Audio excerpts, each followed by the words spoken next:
Welcome back to Rainbow Fish. Before I flattened my island, I had what I like to call my lit flower garden, which was a rainbow garden with different colored lamps and bug models, beehives, that kind of thing, with a little pond in the middle. I really loved it. It was one of my favorite spots on the island, and I knew I wanted to pretty much recreate it, even if it was a little bit different after I flattened. So that's what we're going to be doing today. I've already done the pathing over here, and I will put the code for this path in the description below. It's super painful to watch me do a 9-tile path. I never did it on the first edition of my island. I didn't have enough custom design spots, and it is just excruciating to watch me do this, so I saved you the trouble of having to witness it. But the plan is 3 phases. Phase 1 is flowers, phase 2 is lamps, and phase 3 is bug models. So literally as soon as I started, I get a warning that my Joy-Cons are low on battery, which of course. And then I only dug up 3 flowers before my shovel gave out on me, so it was a really great start to the build. So I just started putting down flowers in each color, and with the exception of the yellow, just because the sections were a lot smaller, I did 5 rows of each flower, which of course was different amounts depending on the pathing in those areas. But I planted all the flowers in rainbow order.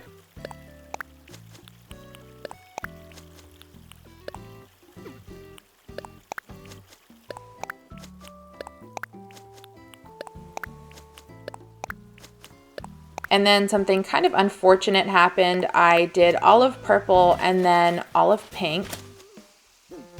And I was all set to get the next color. And when I get back to the holding flower field, I realized that I need to get blue next, but I know that I just did pink. So I know that that's not right. So this is just me sitting with that information for a full minute, because I am there's no way that I messed up that bad. But I did. I put the purple and the pink switched, so my cries. So I got to work on fixing that, and 20 unnecessary minutes later, I had righted the wrong and was ready to start with blue. I'm not sure what I'm going to do with my peninsula yet, so it is kind of a harsh edge to the flower garden over here right now, but I'll figure out a way to kind of make that flow sort of depending on what goes there. Once I got to green, I was sort of surprised to realize I was already at the beach. So instead of doing the 5 rows of green, because it is just mums that are green, I went ahead and did the last 2 rows as white and black. And this is just a quick run through after the flowers are done. And it already looks really nice. I really like the path that winds its way through. But it's time for phase 2, which is the lamps. I actually set them all out because I knew it would be hard to tell which color was where. In a lot of places I put this custom design down just to add a little something under the lamps.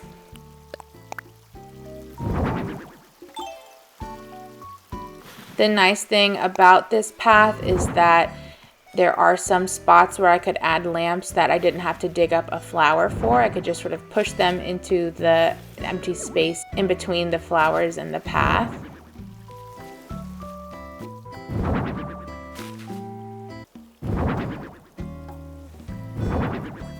So I went through all the colors. Thanks, Gabby, you couldn't be more in the way.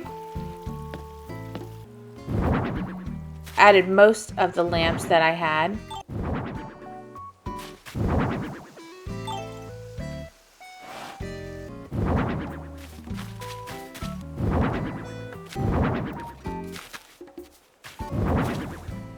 And it is nice that there are so many lamps and so many different customizations that you really can have a rainbow of lamps in here that really go with the flowers, especially the Nova lights. You could do all Nova lights and still have pretty much a full rainbow.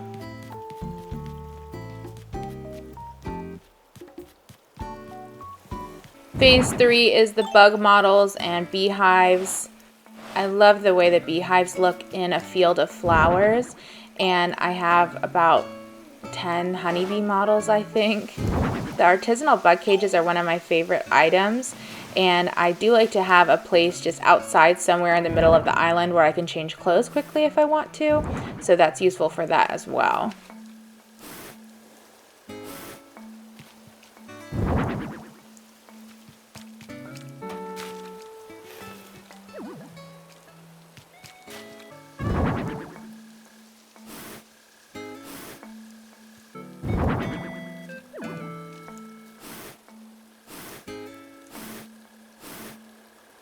The nice thing about this path is that it's not just the 9 tiles, it does have those extras, so you can kind of change up the corners a little bit as you need to, which I did here just to create a little bit of negative space to put that monarch model.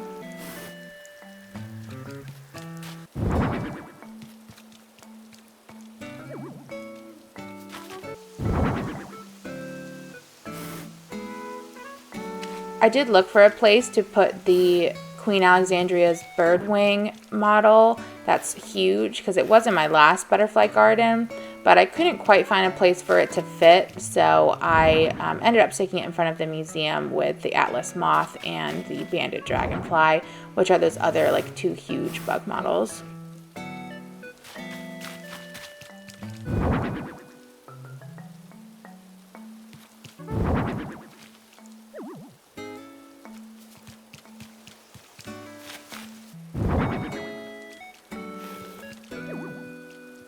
So here is a little walkthrough. Unfortunately, it was raining by the time I finished this, but just walking through to kind of make sure, for the most part, everything was where I wanted it. I did find somebody in one of my Facebook groups who was willing to let me come to her island just to fly right back so I could see my flyover. It's a shame that you can't see your flyover when you go to Harv's Island anymore because you have to kind of rely on other people being willing to let you come over. But I switched to a day when it wasn't raining and switched to nighttime. And then we went to visit Ohana, and she was so sweet to let us do that.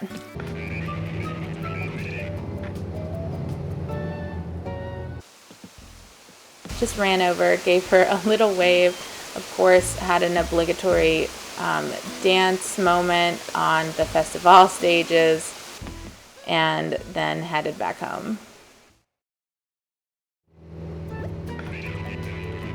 So I am really happy with the flyover. I do wish you could see a little bit more of it in that bottom right corner, but I know that the trade-off is that you do get to see some of the entrance here and just a tiny bit of the land bridge, which is nice, so I'll take it. I did want to come up and look at the land bridge because it does look so much better at night with the festival garlands and the balloon lamps. I think the garlands were one of my favorite items. Since I got them like right before I flattened, I just knew that I needed to find something to do with them on the new version of Rainbow Fish.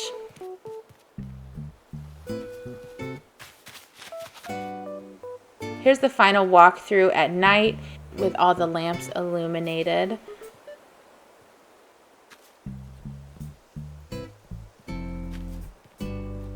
I love the way that it turned out. I think it's a nice little updated version from the just sort of square flower garden I had before.